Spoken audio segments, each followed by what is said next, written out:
Bendiciones con todos. Tema 61. Las verdades de la palabra de Dios. Seguimos trabajando en el libro de Génesis y hoy día vamos a hablar de la victoria virtual de la maldad. Y utilizamos Génesis capítulo 6, versículo 5, que dice lo siguiente.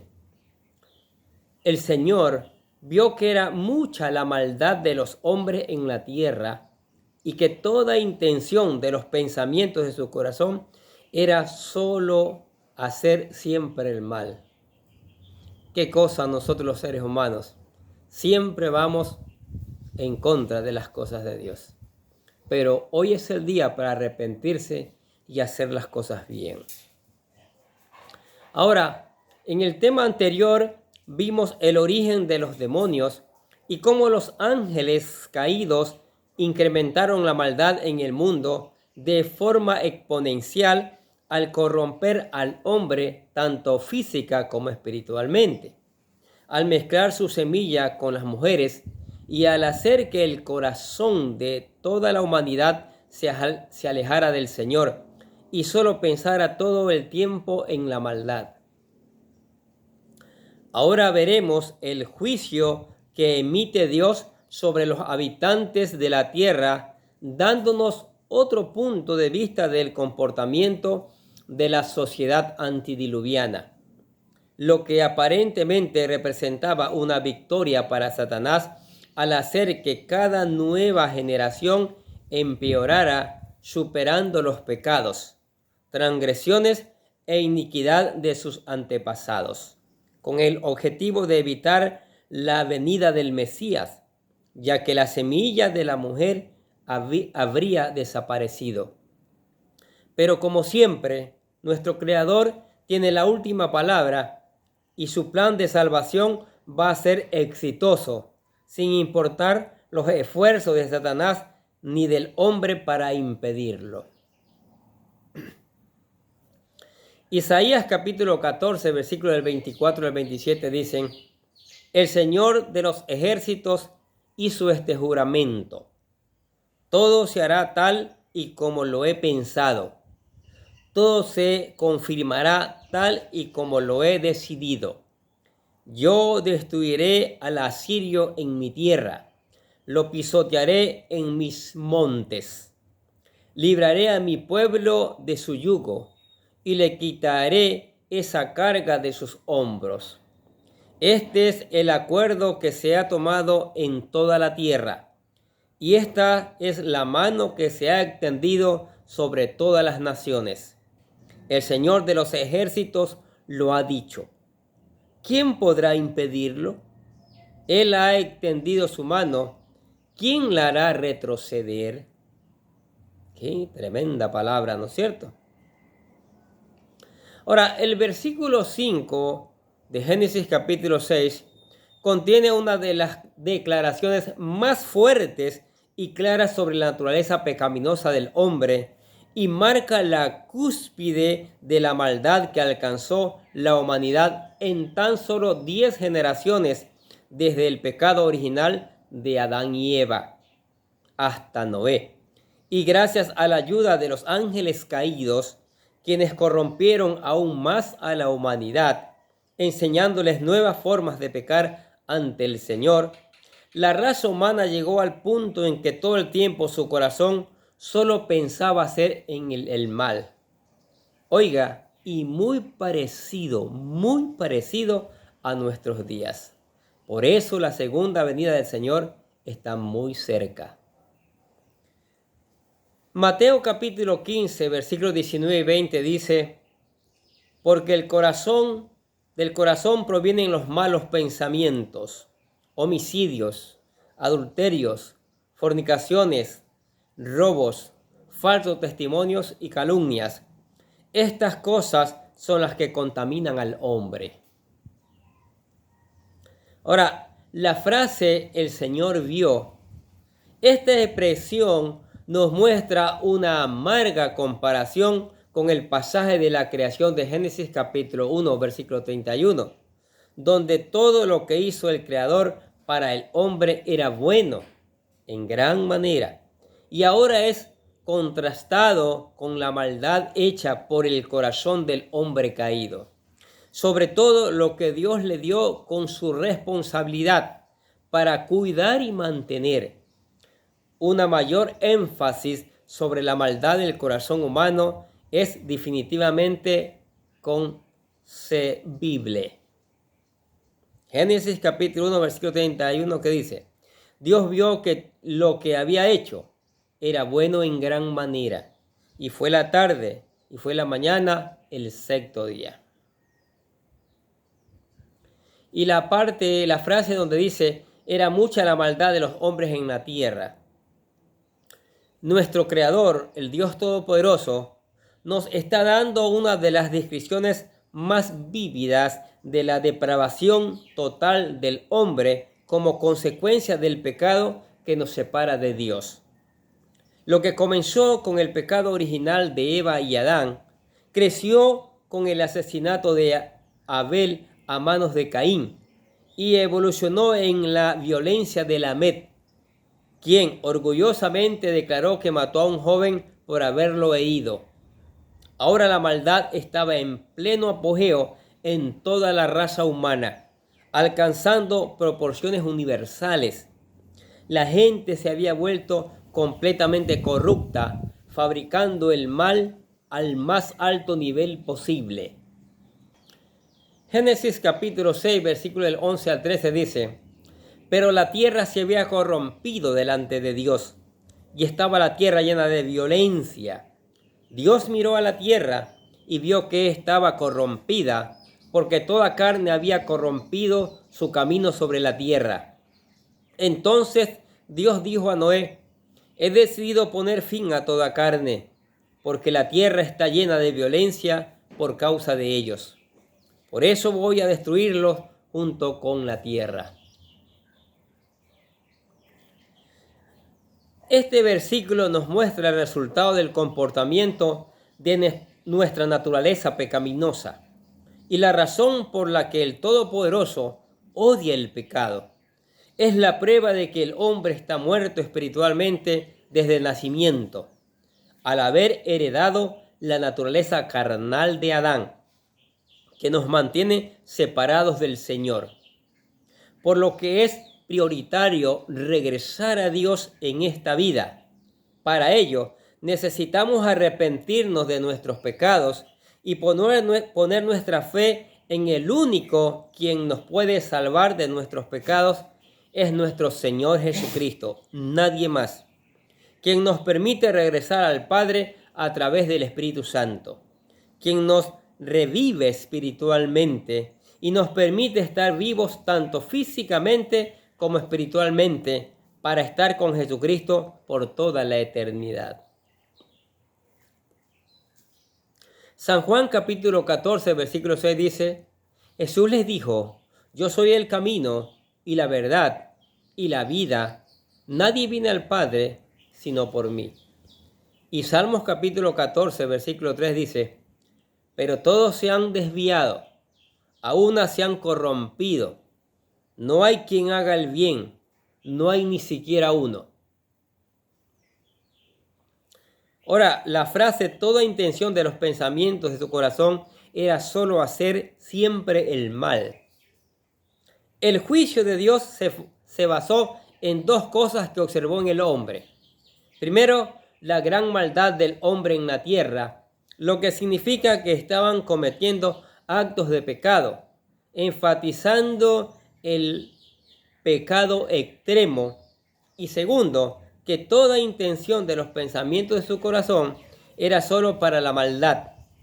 Se trata de un pecado interno, ya que sus pensamientos, imaginaciones y planes deliberados y cognitivos eran para hacer el mal. Lo que Dios vio fue tanto la extensión como la intención del pecado en las acciones y pensamientos del hombre, mostrándonos que el problema del pecado era omnipresente más que local y que la tierra estaba infestada en esta condición. Por lo que las Escrituras no describen las medidas drásticas que tuvo que tomar el Todopoderoso después de que emite su juicio.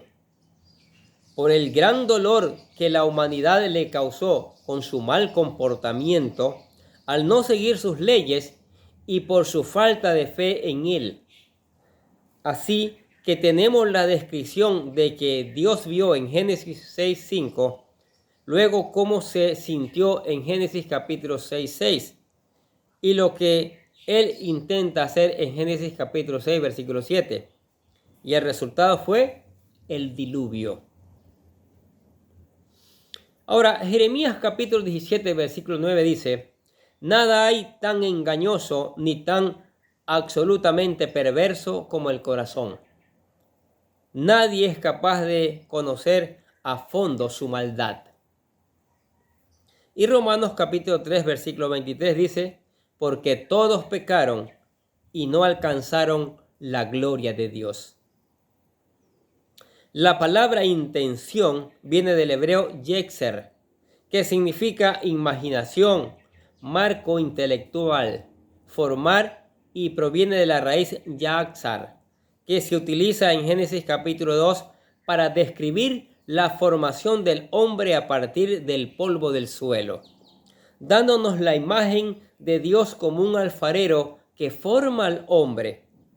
Ahora el hombre mismo se ha convertido en el alfarero al tomar las habilidades dadas por Dios para formar un yetzer, malos pensamientos durante el día y la noche. Pero a diferencia de lo que Dios forma, que es hermoso, lo que el hombre forma es repulsivo. Romanos capítulo 7, versículo 18 dice: porque yo sé que en mí, es decir, en mi carne, no habita nada bueno, porque el querer está presente en mí, pero el hacer el bien no. El apóstol Pablo lo dice en su experiencia. Y Proverbios capítulo 16, versículos 1 y 3 dicen: del hombre son las disposiciones del corazón, mas de Jehová la respuesta de la lengua. Todos los caminos del hombre son limpios en su opinión, mas Jehová pesa los espíritus. Encomienda a Jehová tus obras y tus pensamientos serán afirmados. En la Biblia, el corazón es más que el órgano que bombea sangre al cuerpo. Es más bien un sinónimo de lo que hoy llamamos alma, ya que es donde manifiesta la vida, como dice Salmos capítulo 40, versículo 8, versículo 10 y versículo 12, donde están escritas las leyes de Dios, como dice Romanos capítulo 2, versículo 15. Y es la base para que funcione nuestra conciencia, como dice Hebreos capítulo 10, versículo 22. Es el campo que recibe la semilla de la palabra de Dios, como de la palabra divina, como dice Mateo capítulo 13, versículo 19, Lucas capítulo 8, versículo 15. Es la morada dentro de nosotros en donde recibimos a Jesucristo, como dice Efesios capítulo 3, versículo 17, al Espíritu Santo, como dice 2 Corintios capítulo 22, y la paz y el amor de Dios. ¡Qué increíble! El corazón nos permite tener una comunión íntima con el Señor, como dice Efesios 5:19. En el corazón se encuentra el razonamiento, el entendimiento y los sentimientos de la persona. En el corazón surgen los pensamientos, palabras y acciones, y es donde se toman las decisiones morales entre el bien y el mal. Es la fuente de las pasiones y de las lujurias. Por esta razón es tan grave la situación que nos describe este versículo, porque los corazones estaban enfocados a la maldad. Hoy en día fácilmente puede ver que en lo que hay en los corazones de las personas, con tan solo escucharlos hablar. Lo que dicen es de lo que están llenos sus corazones, tal y como nos explica nuestro Señor Jesucristo. Lucas capítulo 6, versículo 45. El hombre bueno del tesoro de su corazón saca lo que es bueno, y el hombre malo del mal tesoro saca lo que es malo, porque de la abundancia del corazón habla la boca. Y Proverbios capítulo 6, versículo 18 dice, un corazón que trama planes perversos, pies que corren rápidamente hacia el mal. Y Isaías capítulo 5, versículo 20 dice, ay de los que a lo malo llaman bueno y a lo bueno malo. Generación consideran las tinieblas como luz y la luz como tinieblas. Consideran lo amargo como dulce y lo dulce como amargo. Teniendo el corazón tan torcido, no era de sorprenderse que, aunque estuvieran haciendo el mal, a ellos les parecía bien ante sus propios ojos. La maldad de sus pensamientos regía su estilo de vida. Jueces capítulo 17, versículo 6 dice, en aquellos días no había rey en Israel. Cada uno hacía lo que le parecía bien ante sus ojos. Mire. Usted puede preguntar a cualquier persona si se considera buena. La mayoría le dirá que sí, que tratan de hacer lo bueno. Sin embargo, estas personas por lo general no guardan los mandamientos de Dios que encontramos en las Escrituras. Desconocen muchas de sus leyes o incluso si las conocen, muchas veces no las siguen y racionalizan sus pecados. Cuando las personas no siguen los caminos de Dios, los cuales están claramente señalados en sus Escrituras, hacen lo que les parece bien ante sus propios ojos y lamentablemente no tienen discernimiento para distinguir entre el bien y el mal.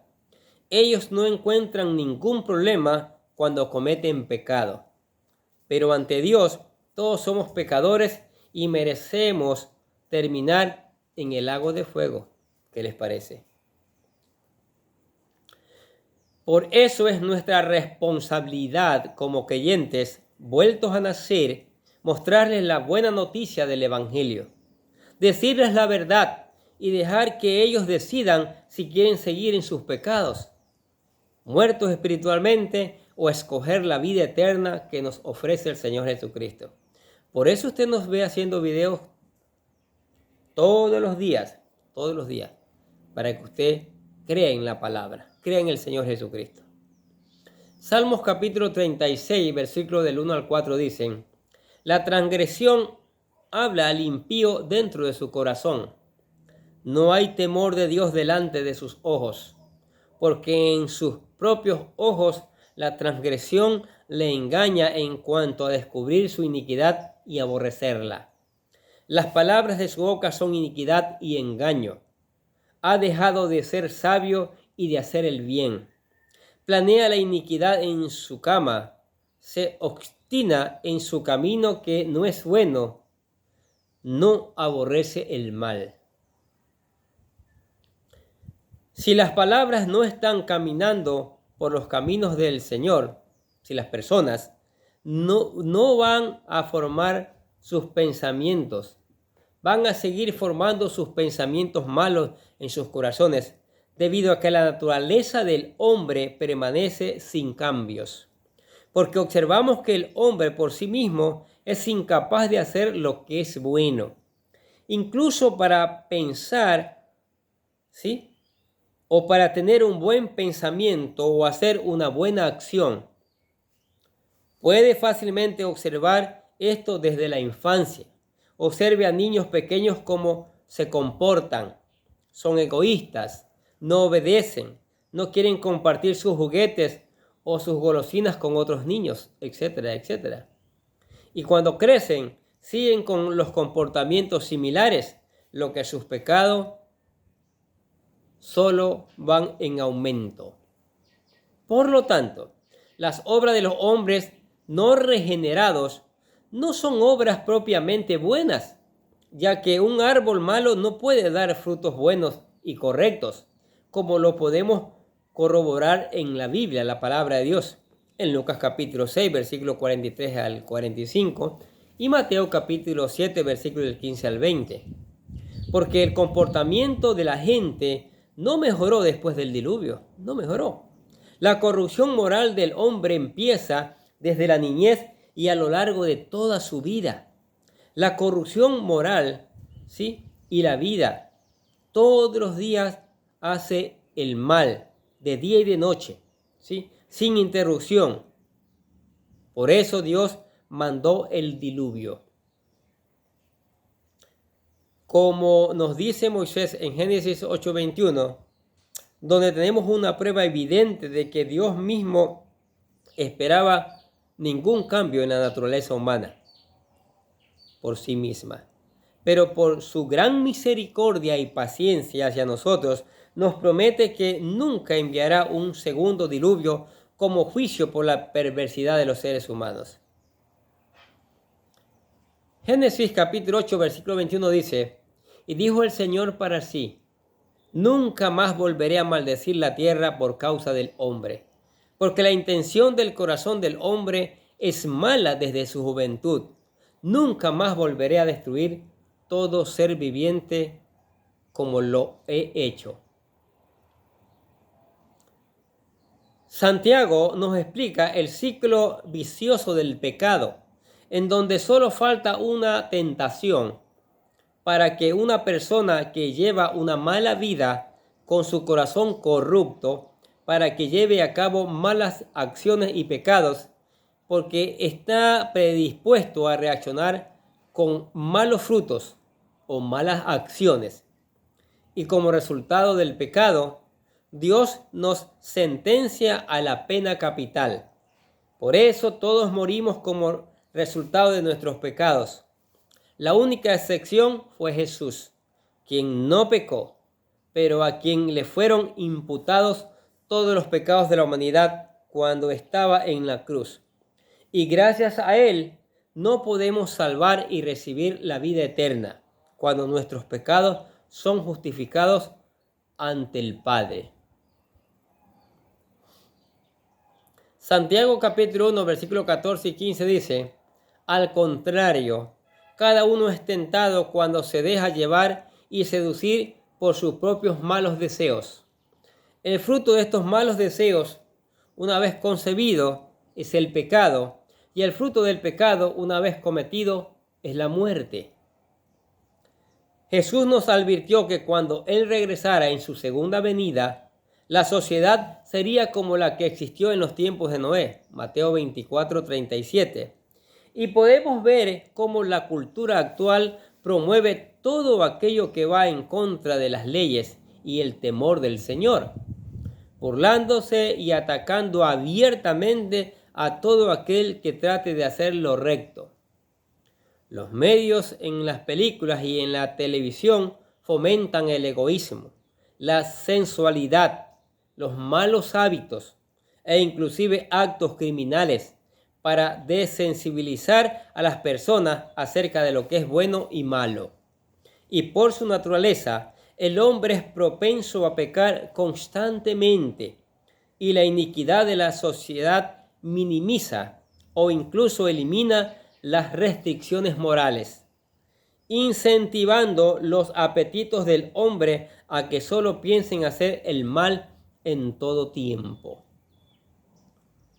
Por otro lado, vemos como el liberalismo prevalente en los gobiernos están aprobando leyes que van directamente en contra de las leyes del Señor, haciendo criminales a las personas que buscan seguir los caminos de Dios. No estamos muy lejos de regresar al estado en el que se encontraba la humanidad cuando fueron juzgados por el diluvio. Pero esta vez nuestro Creador nos anunció que el juicio será con fuego. Romanos capítulo 3, versículos 10 al 12, 15 y 18 dicen: como está escrito, no hay justo, ni aun uno. No hay quien entienda, no hay quien busque a Dios. Todos se han desviado, a una se hicieron inútiles. No hay quien haga lo bueno, no hay ni siquiera uno. Sus pies son veloces para derramar sangre. No hay temor de Dios delante de sus ojos. Y lanzamos una pregunta y decimos, entonces, ¿en qué deberíamos ocupar nuestras mentes? Si la humanidad de Génesis capítulo 6, versículo 5, solo pensaba en lo malo, entonces, ¿qué es lo que nos indican las Escrituras que deberíamos de estar pensando? ¿Acaso tener pensamientos felices como sugieren en la película de Peter Pan? No, las Escrituras nos indican que debemos de estar meditando en la palabra de Dios todo el tiempo, como se le recomendó a Josué en el capítulo 1, versículo 8, y como dice Salmos capítulo 119, versículo 48. Recordar sus mandamientos, como dice Éxodo capítulo 20, versículo 8, y Malaquías capítulo 4, versículo 4. Recordar al Señor, como dice Deuteronomio capítulo 8, versículo 18. El recordar los juicios de Dios, como dice Salmos capítulo 77, versículo 11. Y eso nos reconforta, como dice Salmos capítulo 119, versículo 52. Recordar la esclavitud en Egipto y cumplir los mandamientos de Dios, como dice Deuteronomio capítulo 16, versículo 12. Recordar que Dios nos liberó de la esclavitud en Egipto, como dice Deuteronomio 24, 18. Recordar sus obras maravillosas, como dice Deuteronomio capítulo 5, versículo 15. Recordar su alianza o pacto, como dice Primera de Crónicas capítulo 15, versículo 16. Reflexionar en que el Señor es Dios, tanto en el cielo como en la tierra, como dice Deuteronomio capítulo 4, versículo 39. Recordar lo que ha sucedido en la historia en los días pasados, como dice Deuteronomio capítulo 32, versículo 7. Nuestro objetivo en esta vida es servir a Dios con todo el corazón, el alma y con todas nuestras fuerzas. Con todo lo demás es secundario. Pero la cultura en la que vivimos nos quiere hacer pensar que es lo contrario, fomentando la idea satánica de venimos a esta vida a ser felices. Josué capítulo 1, versículo 8 dice, nunca se aparte de tu boca este libro de la ley. Más bien, medita en él de día y de noche, para que guardes y cumplas todo lo que está escrito en él. Así tendrás éxito en todo y todo te saldrá bien. Salmos capítulo 119, versículo 23 dice, aunque los príncipes se sienten y hablen contra ti, tu siervo medita en tus estatutos. Para ir concluyendo este tema, nos gustaría mencionar que todos, sin el Espíritu Santo, cuyo dispensador es Cristo, no podemos hacer nada más que errar y pecar. El hombre sin el Espíritu Santo es malo por naturaleza, ya que su corazón es depravado al igual que todos sus pensamientos. Es el reconocer que somos pecadores y no personas buenas, el comienzo de nuestra salvación. Eso es. San Juan capítulo 15, versículo 5 dice, dijo Jesús, yo soy la vid, ustedes las ramas. El que permanece en mí y yo en él, éste lleva mucho fruto. Pero separados de mí, nada podéis hacer. ¿Qué les parece estas verdades de la palabra de Dios? Le dolió a Dios en su corazón haber creado el hombre, porque su pensamiento, los pensamientos de su corazón, era siempre hacer el mal. ¿Qué cosa los seres humanos como somos? Nos gusta hacer el mal, no nos gusta hacer lo bueno. Pero hoy es el tiempo para cambiar. Hoy es el tiempo para decir basta de hacer lo malo. Hoy es el tiempo para reconocer a Cristo como Señor y Salvador.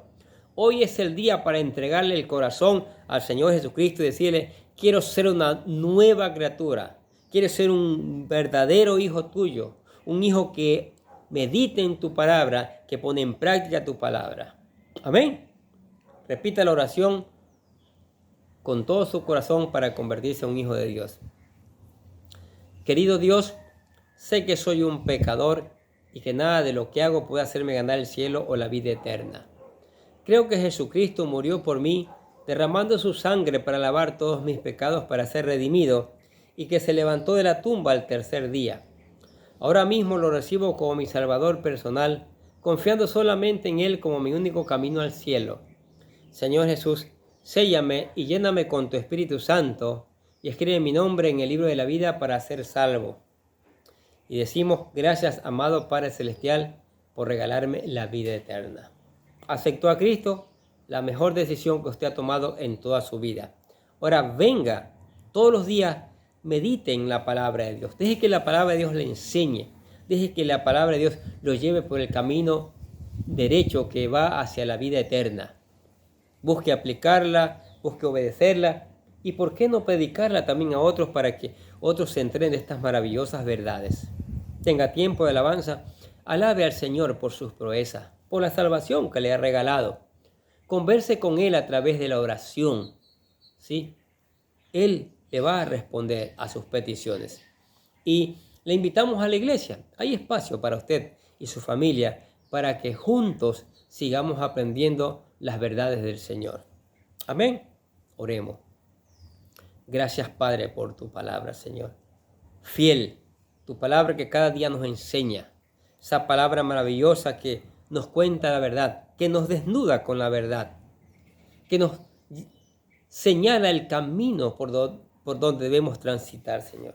Te alabamos, Señor, porque tu palabra es poderosa, maravillosa, fiel y mucho más, Señor. Por eso te bendecimos y glorificamos tu nombre en el nombre del Señor Jesucristo. Y decimos amén. Y los bendecimos a ustedes que escuchan la palabra de Dios cada día. Sigamos escuchando, sigamos poniendo en práctica, sigamos reenviando esta palabra a otros. Y nosotros de acá les deseamos que tengan un día lleno de bendiciones.